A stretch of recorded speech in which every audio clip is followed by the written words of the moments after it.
Assalamu алейкум.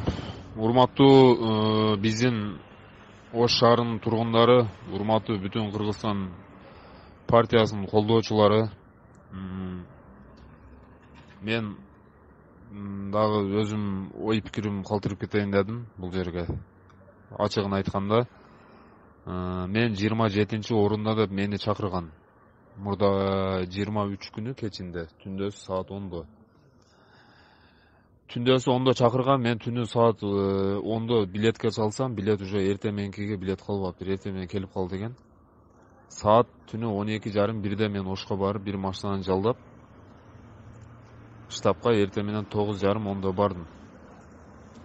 Бишкекке. Мен жанымда балдар болгон, кирген, кошулган балдар бар. 2 бала, бир бала кирген, Нуртилек. Ушул группада Нуртилекте. Мен Адагам Кимсанбаевдин астына кирип, экөөбүз сүйлөшүп, сен 27 орундасың деп жакшы сөздөрүн айтып чыгарган эшикке. Эшикке мен чыгып документтерин толтура элек болчумун, документтерди толтурдум. Толтуруп аткан кезде Акылбек Казакович менин кулагыма келип, сенин местаңды $100,000 сурап атат. Аракетиңди кыл деп туруп, айтып туруп, кайрылып кетип калды. Мен түшүнгөнүм жок. Эмне себептен айтып атат, эмне себептен мындай кылып атат. Мен кайра документимди тапшыра элек, Нуртилек жанында болчу, мени чакырды. Адагам Кимсанбаев сизди сурап атат деп. Секретарша келип мени чакырганда мен кайрылып кирдим. Кирсем, сен местаң 43-кө жылып калды. Сенин местаң ордуна башка бирөөнү алып келебиз деп мага Адагам Кимсанбаев айтты.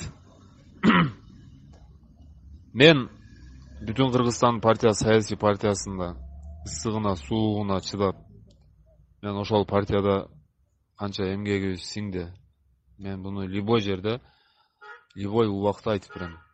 2010-жылы, 2011-жылы президенттик шайлоодо мен жеке өзүм далилдүү түрдө айтып кетейин. Мен башымды сайып, Араван районунда 16.000 голос алып чыкканбыз. Bunday голосу эч бир саясий партия, даже бийликтин партиясы да bunday голос алган эмес. Буга мен толук түрдө ишенем. Ошол убакта ата журт каттуу кетип, ата журтта 9.800 голос алган.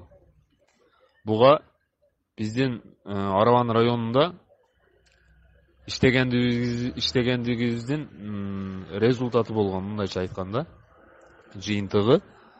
Бул да 11-жылы бизде Араван райондук штабты Акунбаев Каныбекке жетектеп турган. Аялы Зейнеби Жеко өтө каттуу иштеп, түнү күнү уктабастан бизди ошол жерде кармап, штаб ичиде. Түндөсү 12-1-де да ойготуп бизди тургузуп, керек болсо таң аткы чейин уктатпаган күндөрү болгон. Ушул кишилердин мээнети чоң болгон. Андан кийин ушул мына быйылкы жылы ушундай чечим болду мен үчүн.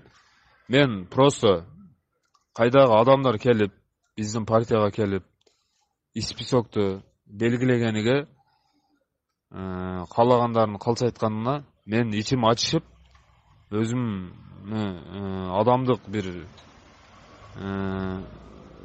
ошол жерде адамдык бир касиетин жоготкондой бир адам катары ушундай даража болду. Ошондуктан мен бул өзүм чечимим, партиядан өзүм четтеттим.